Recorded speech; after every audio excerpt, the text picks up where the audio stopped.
Next on the agenda is Superintendent Reports. As always, we begin with the EPO Superintendent. I understand that Sean is on the road, and Tanya will be speaking in his absence. Is that right? All right. Excellent.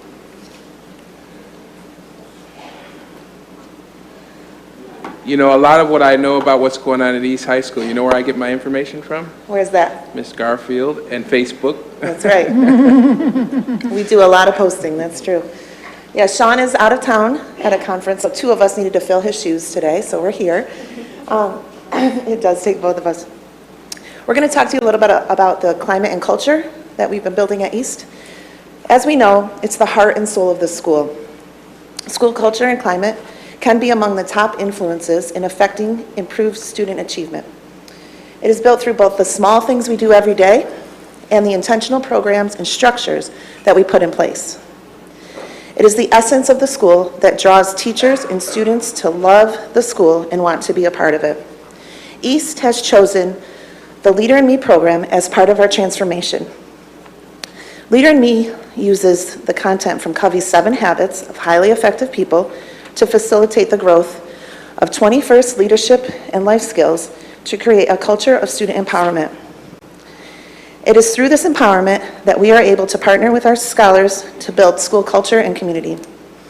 Ms. Shalonda Garfield, the assistant principal of East Lower School, is one of our staff leaders, and she has worked with our staff and scholars to build our program. She will share with you one aspect of the student empowerment program, the Lighthouse Team. Thank you, Ms. Wilson. Good evening. So, oh, there we are. We'll take care of it.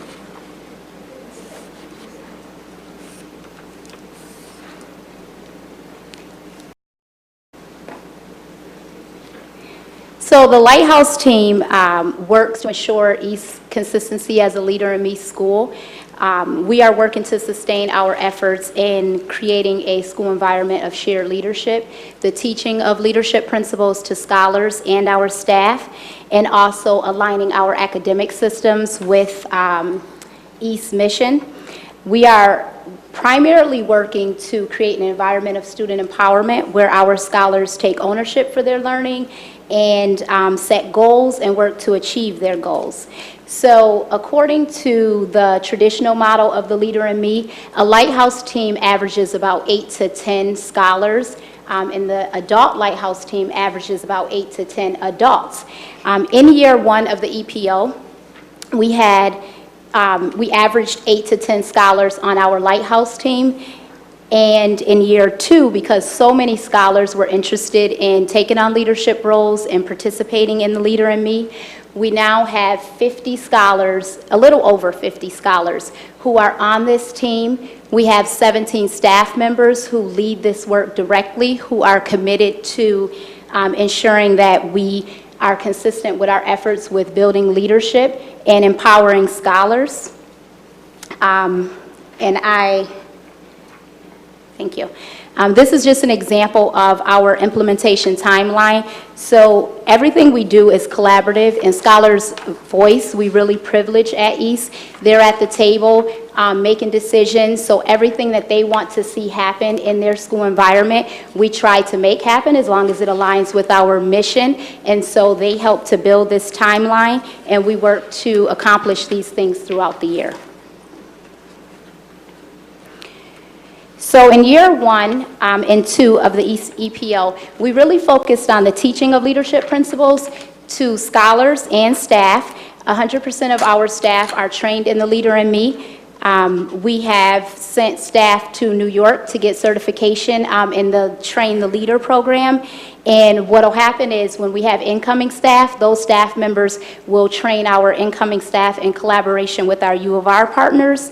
And our scholars receive direct lessons through family group to teach leadership skills and principles. We also will be extending our work with scholars teaching the leadership principles to families next year. Also, when we think about creating a leadership culture, so we've done a lot of work, and you'll see that in the next few slides, with scholars where they really take on leadership roles and really lead the work of this program. And again, like I said, we really privilege scholar voice, and you'll see that in the next few slides. Promising results, one thing that I'm really proud of and happy to say is that on our East Climate Survey, we had 95% of our scholars report that they have a positive relationship with staff. 95% of our scholars, as you see on the slide, reported that they have a positive relationship with their peers.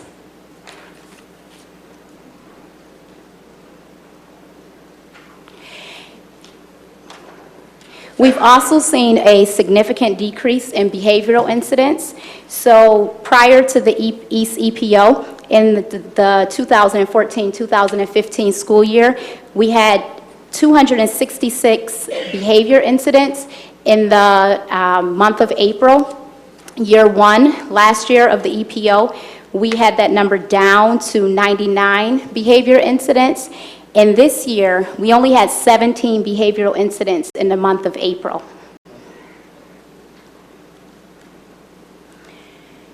So for year three, we will continue to work and build upon creating a culture of leadership and the work that we've already done in the teaching of leadership principles to really build on what staff have already learned, what scholars have learned, and also for incoming staff.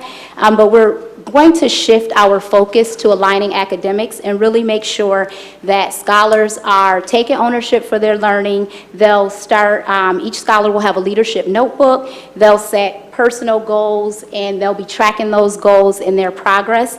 We'll continue to build upon our efforts with scholar-led conferences. So again, where scholars are empowered to take ownership of their learning, and they're reflecting and setting goals for themselves and working to achieve those goals.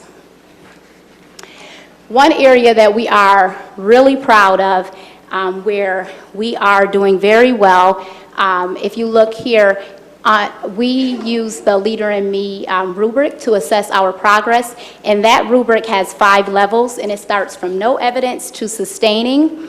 And our leadership, we have a coach that comes in from the Leader in Me and works with us and gives us feedback and help us and show us ways that we can improve. And so we rank sustaining on the rubric in terms of scholar leadership roles. So everything we do, we try to make sure that they have input and that they're leading a lot of the work. Our scholar-led assemblies, our celebrations of learning, scholars plan those, they lead the assemblies.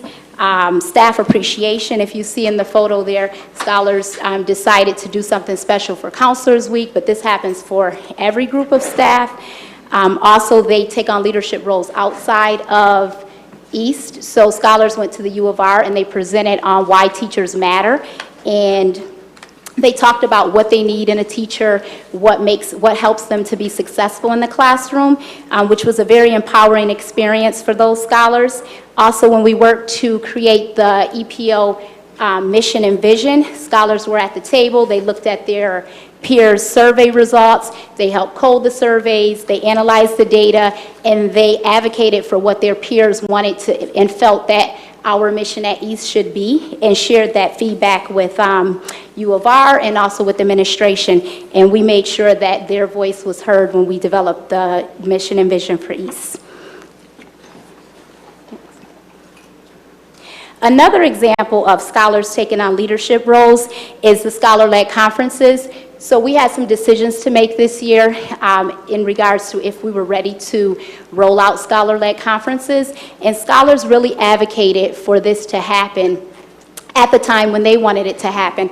And I just remember a scholar saying, you know, why wait? You know, what we don't do well, we can improve on at the next conference. And so they're very vocal. And if you see in the picture there, their parents came, and we quadrupled the number of families that attended our scholar-led conferences compared to the traditional parent-teacher conferences.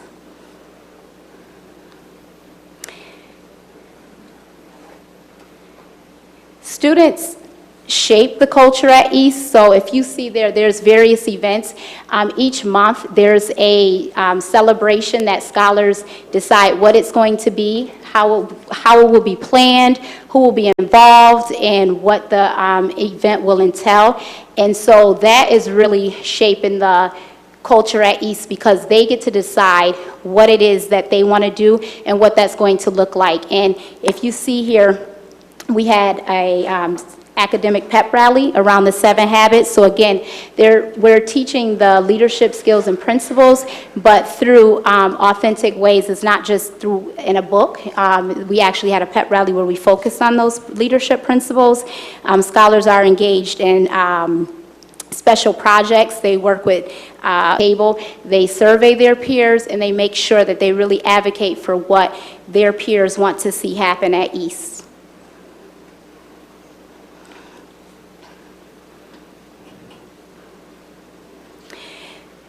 So scholars take ownership. When we talk about, like, on the second slide where we talked about leadership and how you should see it, hear it, and feel it when you walk into the school, scholars, like, they are involved in everything from what goes up on the wall. Recently, they have been working on a mural, and scholars took many planning sessions to decide what that mural would look like. And it all started with just, there was this blank space, a big area in the commons area that needed to be filled. And scholars said, you know, we need something up on that wall and something permanent to really leave our mark. And how can we engage our seniors before they leave so that they can be a part of something to leave behind for us?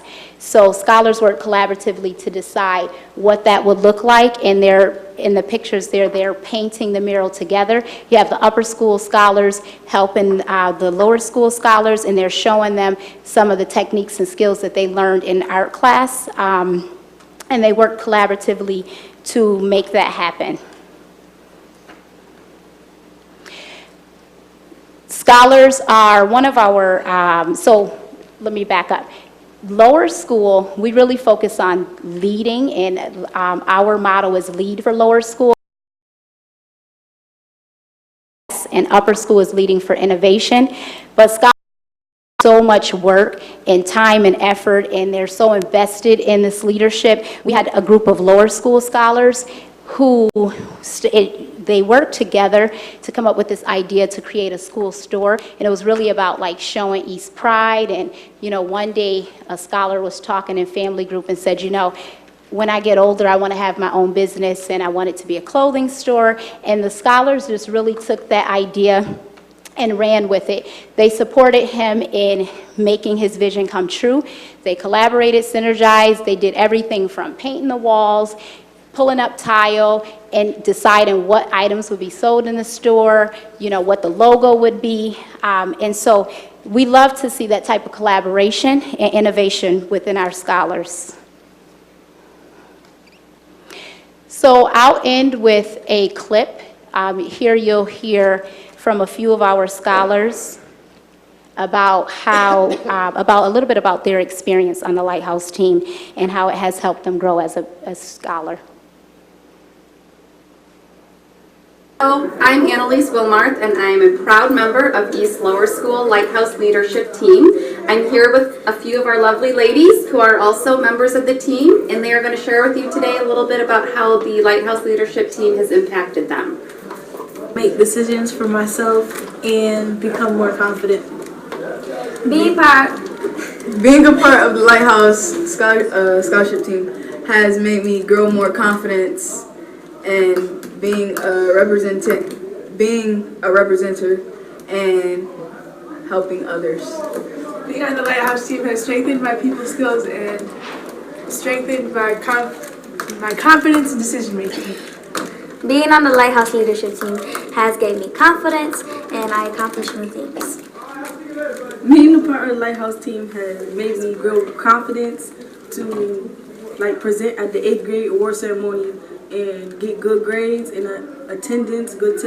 And as I must say, I got a 68% to a 90%. Being a part of the Lighthouse team has impacted me in becoming a leader and helping other people with their leadership skills. So anytime you're in town, feel free to stop by and see our wonderful leadership skills in action.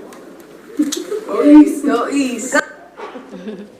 Bless you. So one of the scholars in the video, she mentioned that her attendant, what do I have to do to be on the Lighthouse team? And, you know, she was one of those scholars that we were going after and trying to figure out what we need to do to get her to come to school.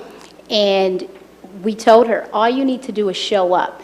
And she just started showing up, and she started taking action, and being on this team has really helped. Her grades have improved, and her attendance went up from a 68% to averaging above 95%. So that's a great success story, and I'm really proud that she was willing to share that on video as well. We are incredibly proud of these scholars and the work that they have done, and I must say that we are happy that they take on these roles. They've put East on the map in the RCSD for being a model school for the Leader in Me. In a couple weeks, we'll have David Hirsch and his film crew from, David Hirsch is the co-author of The Leader in Me. They'll be coming back to East to film our scholars and some of the work that they are doing. So we're really proud of the work that the scholars are doing because they make this happen. So that's all we have. Any questions? Any questions from anybody? Sounds good. Good. Thanks. Thank you very much.